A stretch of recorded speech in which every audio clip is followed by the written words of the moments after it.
ठीक है, फिर से वो बैकलॉग का सिलसिला, फिर से वो 11वीं का पेन एंड ऑल, ये सारी चीजें आपके साथ रहेंगी। तो मैं आपको पहले ही बोल रहा हूं, आप कहीं पर भी 12वीं पढ़े बेटा, कुछ चीजें जो मैं आपको एक्सपीरियंस से बता रहा हूं इसको जरूर कर लेना। पहली बात, आप अपने वेक्टर्स को बहुत अच्छे से रिवाइज करना, बहुत अच्छे से। अगर आपने वेक्टर्स नहीं करा, और बिफोर क्लास 12th कह रहा हूं, ठीक है, पूरी राय मैं आपको दे रहा हूं, बिफोर क्लास 12th अगर आपने अपने वेक्टर्स को अच्छे से रिवाइज नहीं करा, आपकी फिजिक्स में वैसी हालत होगी जैसे 11th में रही है। ठीक है, वेक्टर्स बहुत सारी चीजें डिसाइड करेगा। सेकंड, हमारे पास आप अपने ग्रेविटेशन को रिवाइज करके आए। मैंने आपको जब ग्रेविटेशन पढ़ाया था तो मैंने आपको बोला था कि ग्रेविटेशन मैं उसी तरीके से पढ़ा रहा हूं जिससे आपको क्लास 12th में आसानी पड़े। ठीक है, जो भी क्वेश्चन कराए थे नल पॉइंट के कराए थे, हमारे पास इंटीग्रेशन बेस्ड कराए थे, रॉड, रिंग, मैक्सिमा, मिनिमा, ये सारी चीजें आपकी क्लास 12th में एज इट इज जाएंगी, बस मास की जगह चार्ज आने वाला है।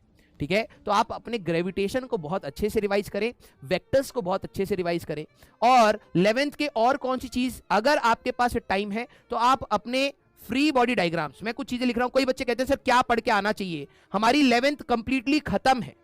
ठीक है, 11th कंप्लीटली खत्म है, तो सर हम ऐसा क्या करें जिससे 12वीं कंफर्टेबल हो जाए।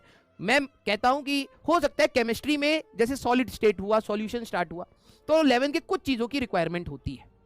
सॉलिड स्टेट में ज्यादा नहीं होगी, सॉल्यूशंस में आपकी कुछ चीजों की रिक्वायरमेंट होगी, इलेक्ट्रोकेमिस्ट्री में कुछ चीजों की रिक्वायरमेंट होगी, तो वहां पे थोड़ी थोड़ी रिक्वायरमेंट होती है। वैसे ही फिजिक्स में, मैथ्स में भी जैसे आप सेट्स एंड रिलेशंस आप करेंगे तो थोड़ा domain, range and all, trigonometry करेंगे तो फिर आएगा, कोनिक सेक्शन आपका रिपीट होता है, फिर उसके बाद आपका इंटीग्रेशन या डिफरेंशियल कैलकुलस शायद पूरी सेपरेट होती है। कुछ कुछ जगह पर आपको प्रीवियस चीजों की रिक्वायरमेंट होती है, पूरी नहीं, लेकिन अगर आपका एक बेसिक आइडिया भी है तो आप 12वीं को आसानी से ले जा सकते हैं। प्लीज आप उन बहकावे में मत आना, बहुत सारे लोग बोल देते हैं नहीं 11th अगर अच्छी नहीं है तो 12th आपकी तो गई। ठीक है, प्लीज ऐसा मत समझना, अपने आप को मोटिवेटेड रखना। मैं लिटरली बता रहा हूं, कुछ चीजें अगर आप ये शिद्दत से पढ़ के आएंगे तो आपको कहीं पर भी जाएंगे, इट्स नॉट लाइक कि यहीं पढ़ो, मैं दिल से बोल रहा हूं, ठीक है, कि आप कहीं पर भी जाए प्लीज आप ये पढ़ के जरूर जाना, फिर आपको लगेगा कि हाँ यार वो जो टीचर बोल रहा है ना वो आपको समझ आ रहा है, क्योंकि आपको कुछ अपना होमवर्क कर जाना पड़ेगा।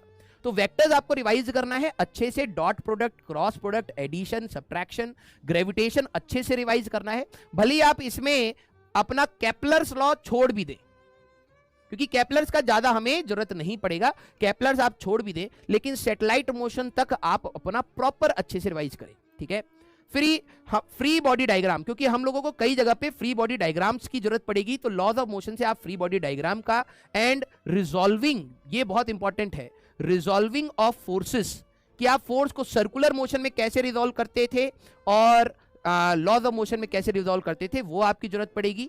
ठीक है, नेक्स्ट आपको मोमेंट ऑफ इनर्शिया पढ़ ले, सेंटर ऑफ मास।